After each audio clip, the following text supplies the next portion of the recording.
Broadcasting from Hollywood, it's the official On Air with Brandon J podcast. Hey, what's up, everybody? I'm Brandon. Welcome to On Air with Brandon J. I've got director, choreographer, producer, Mr. Travis Payne. Travis, how are you today?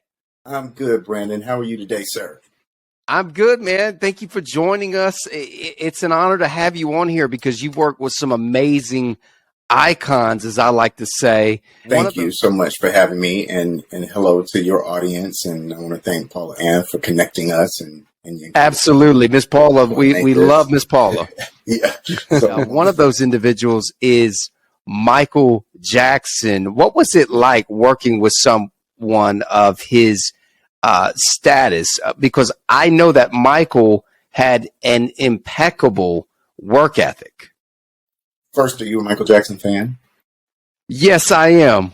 Okay, good. Well, we're good. So Michael was obviously, unlike any other artist I've ever gotten the opportunity to work with. For me, as a young kid from Atlanta, Georgia, growing up in the 80s, it was a dream, especially when I found dance and started to really research all of the short films that he had contributed and learned more about dance and production and photography and, musical theater to start. But working with Michael was a dream come true. Truly, truly a dream come true. And you, Travis, you've worked with so many. I mean, it just comes along with the nature of the beast, right? Working in the music industry and working with Gaga and all of these people. Who would you say is your most favorite client? And we're not being biased here. I just know I have my favorites, and I'm sure you have your favorites as well. I have favorite experiences. They all were, for the most part, except for one that I can recall, were great, and I learned something from. But, experiences, obviously the experience with Michael over 20 years was by far, I think, one of my greatest learning I call it like, it was like university, or like I got my doctorate in education, from the Michael Jackson School of Performance. But of course, you mentioned Gaga, and she was and still is phenomenal. The first opportunity we got to work together was directing, my collaborator Stacey Walker and I directed the Monster Ball Tour. And it was definitely different than anything we had done. And we've done some crazy, really off the beaten path, unexpected projects together. But Gaga especially was fearless and so inspiring and just so new at that time. She was famous by then, but still on her rise. And to connect Michael and Gaga and in preparations for This Is It, one of the things we were really big about was the guest list. And the guests that would join Michael on stage for surprise performances and surprise collaborations.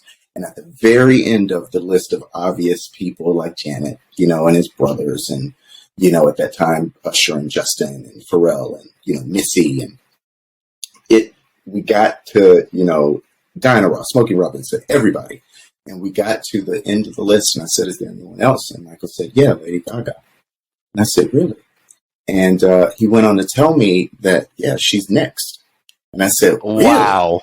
Okay. Well, Lady Gaga then. And for him to say that, I mean, that's something right there. He told me about her before I really had checked on her, and really she had registered on my radar in such a, sort of magnificent way. But as fate would have it, after we finished the Global Memorial at Staples Center for Michael Jackson, I was driving to Las Vegas for just to get away from the city and try to recharge and to mourn, honestly. I got a call from my agency in MSA, and they said, you have a minute? And I said, sure. And they said, Lady Gaga wants to talk to you. And I said, really? So I'm in the car on the way to Vegas and got on the phone with Gaga, who at that time was rehearsing for the Monster Ball Tour, and asked if I could come to the rehearsal right now. And I said, that is, talk about being in the right place at the right time, right? So the first call after This Is It was Lady Gaga, when Michael Jackson had told me to check for Lady Gaga. But so those are two great connected opportunities. But I got to give it up to Janet Jackson, who put me on the world stage for the first time in the Rhythm Nation tour when I was 19. So that was obviously a dream job I didn't even know I wanted. but of course, growing up, looking at all of the videos at that time, Janet, Madonna, Paula, Prince, for sure. It was that time. So yeah, that was the beginning of my career. So I have to always thank her every chance I get.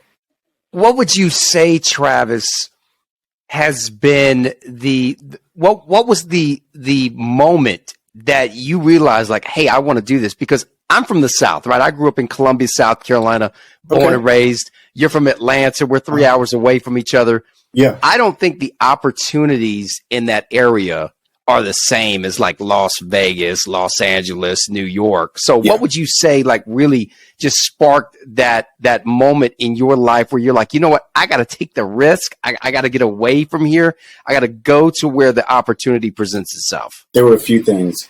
Seeing Gary Coleman on Different Strokes. Growing up, I thought, I want to be on TV as an actor. I want to do that, and he gets to go to school on set and all of that. And that was kind of the first time I'd ever heard of Hollywood. But growing up, my focus had always been, because I came from Gary Harrison Modern Dance Company. It had been Alvin Ailey. It had been Broadway. It had been New York. But it wasn't until I got to see the Bad Tour with Michael Jackson that my perspective shifted about what dance for a male could be. So that kind of was a major shift for me. And then, of course, a dear friend, Lori Warner, who I grew up with, had moved to LA before. And she came back to Atlanta and said, oh, no, if you want to star for your art, move to New York. But if you want to actually have a career, as an entertainer and a dancer, LA is the place. All the movies and all the tours were in LA at that time. So, and I also knew that's what Michael Jackson did. So that's what changed it. Michael has always been there even before we met each other. And I was fortunate enough to tell him. Right off of Havenhurst and Encino. Yes. Oh, yeah. Have you been to the family house? I was there at his memorial, and it was just watching all of the fans outside of the Jackson's estate. It was just, man, it was heartbreaking. And I had Can you imagine? The opportunity to interview people about what Michael Jackson meant to them. And that was, man, that just brought back a memory to me. Yeah, well, hopefully next year we can go to the Halloween event, because I went the first time in October. And the kids, well, the Michael's children, well, Michael's young adults now grow this in tandem with their uncles, the Dee Dee Jackson Foundation, Hill LA Foundation, do a Halloween at Havenhurst, and it's called Thriller Night. So I was able to go to the last one, and it was great. It was really good to be there for a celebratory reason. But yeah, it's been a great road so far. But I mean, I've enjoyed working with everybody. I love the time with Donna Ross. Obviously, I love the time with Brandy. I love the time with TLC. I love the time with Usher. I love the time with Madonna. With Jewel, with Smokey Robinson, with Patti LaBelle. With Gladys Knight, and of course, newer artists. I'm excited about too. Namely Travis Japan, which is a collaboration I did with Johnny's Entertainment. Right. And they're now signed to Capitol Records. And so they're doing well. And then a new artist that I've been developing, Sho Hirasawa, also from Japan, who's the former beatbox champion of Japan. So I'm very cool. My love for creating and collaborating, and and certainly since this is it, focusing more on educating and offering opportunities to the next generation of performers, to stay involved in that process, like the greats before me, the Michael Peters of the world, the Debbie Allens, the Kenny Ortegas, the Bob Fosse's, the Gary Harrisons. So it's a continuous cycle for me. But you were talking about opportunity in the South at first. You're right. It was not there, not until the 90s with LaFace Records, I think. We started to finally see some Babyface, yeah. So L.A. Reid, all that good stuff. Yes, sir. Yeah, you know what's interesting, Travis, is you've got a podcast that you're getting ready to launch. Like, I know that's got to be exciting because I know how much work goes into producing a podcast that people want to listen to. Tell us, like, what can we expect from the podcast? Well, Full Out has been going on. We actually have just completed Saturday. We'll wrap our first season, which is 45 episodes. And it's definitely been a wonderful way to continue to not only inspire and educate and celebrate artistry and artists, but we've learned so much, and we've learned, and we've been able to connect with people all around the world. And my partner, Stacey Walker, and I, along with our producing partner, Jamil Jones, did our first season with Mino Lion Media, and are figuring out what our second season is going to look like. But it's definitely been fun. We like to talk about dance, music, entertainment, and the arts. And it's fortunately, available on many, many of the platforms, Apple Music, iHeart, and I think 4 or 5 others. But it's been so much fun, really, talking to creators from all over the world, from film and TV and stage, music, fashion. It's been really exciting. We'll have to have you on, Brandon. I hope. Yeah, definitely. I mean, there's so much to talk about, right? We could talk for hours because I love it. The thing I love about this business, Travis, there's never a dull moment, right? It's constantly progressing. Yeah, you have your greats, and we miss them dearly, from Michael Jackson and Prince and Elvis, and the list goes on, right? Yeah. But now you have this new wave of entertainers coming in.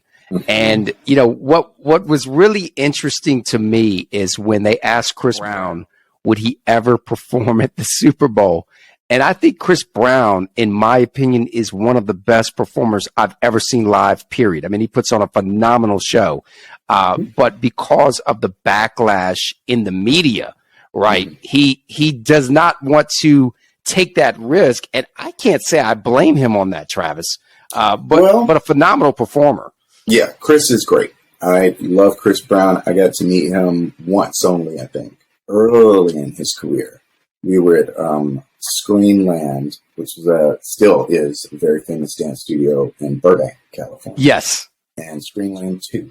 And I was in Studio D, and he came in because he worked with Rich and Tom Talladega, who are proteges of mine, who are now, amazing choreographers and creative directors in their own right, currently with the Don't Stop Till You Get Enough on Broadway, and they're working on the Michael biopic. We got to collaborate on both Cirque du Soleil shows celebrating Michael. But I think Chris is a super talent, and one of my problems with modern celebrity is that social media can be a double-edged sword.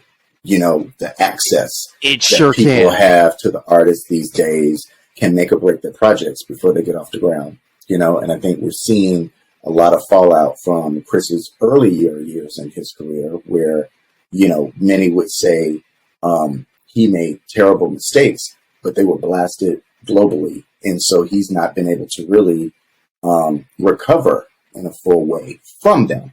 But I hope that, he'll continue to persevere as an artist and get those opportunities that allow him to continue to build and rebuild and get better and learn more and inspire. Absolutely. People. I mean, I wish nothing but the best for Chris because out of all of the artists out there, Travis, he has an impeccable work ethic. I mean, he's the kind of guy that will go into the studio and literally record 160 songs. And it's like, how is this even possible? You know what I mean? It's crazy. But I do. Speaking of acts, right? Let's talk about the Super Bowl. So Rihanna performed at this past Super Bowl in Scottsdale, and she did a phenomenal job, in my opinion. I mean, phenomenal job. I think that the media was like, oh, all these people are like, oh, she's pregnant while she up there. I mean, first off, do you know any performer, Travis, that can go on stage and go in the air and do a performance of that magnitude being pregnant? No, not until I don't either. And I don't think we expected it. Yeah, yes, she always has been. I remember meeting Rihanna very early in her career. We were on a flight from New York to LA together. and she was traveling alone. She just had like a dog carrier, and she was, had her dog. This was back, this will give you a sort of sense of when it was. Juicy Couture was very popular. Right? A long time ago. This has to be right around Umbrella.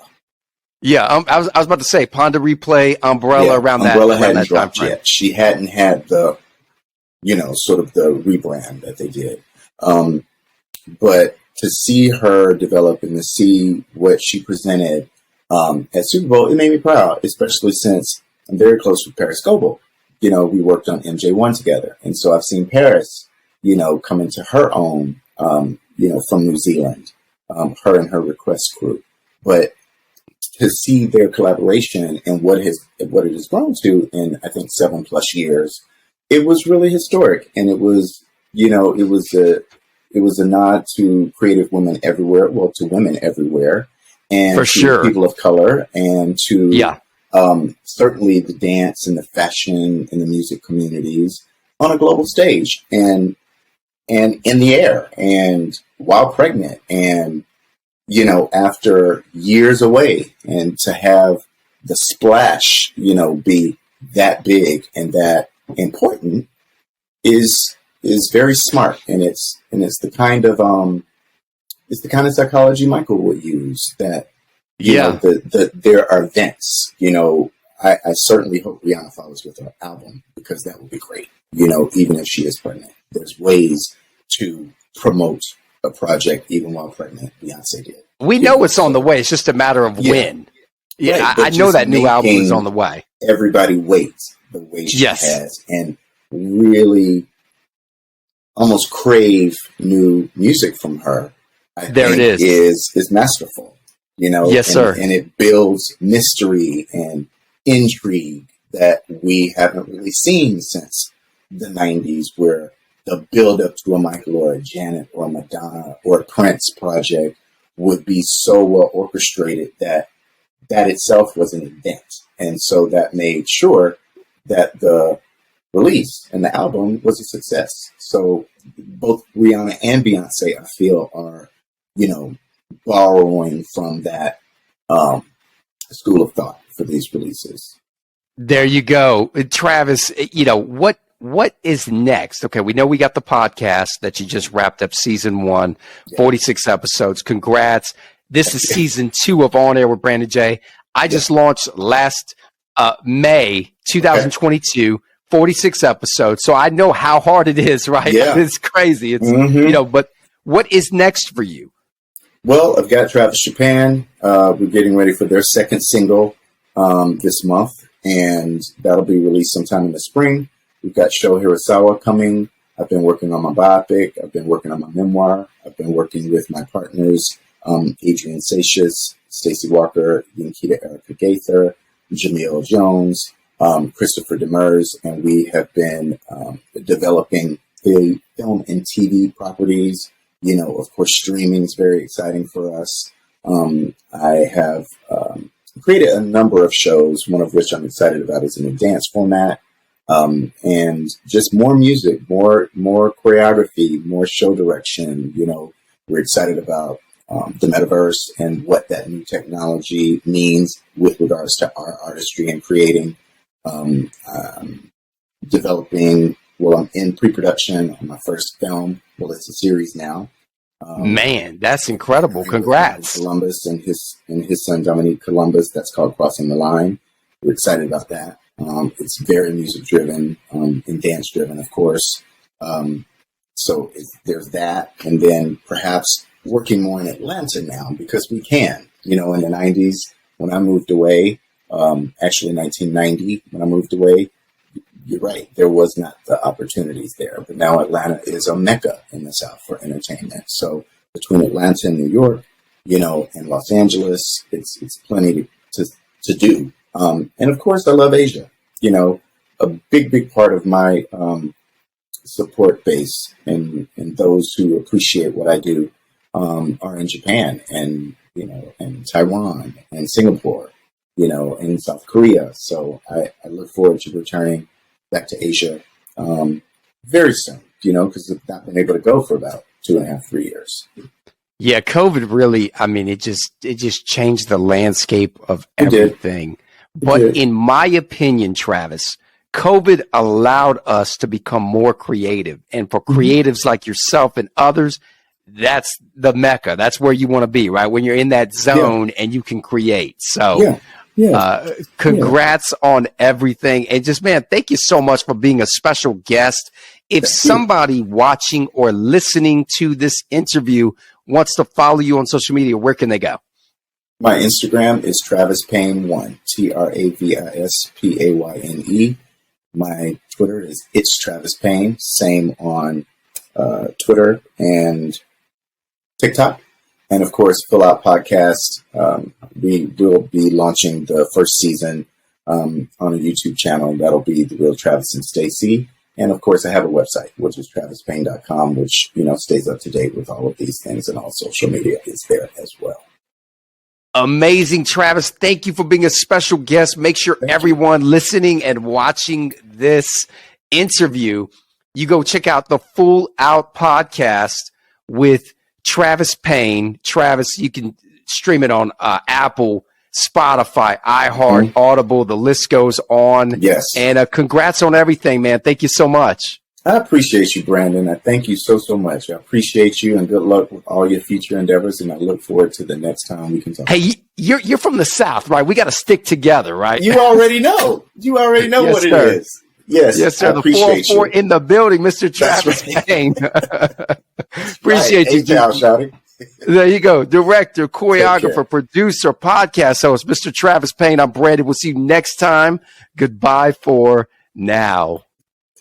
Thank you for tuning in to On Air with Brandon J. Follow on Instagram at I am Brandon J.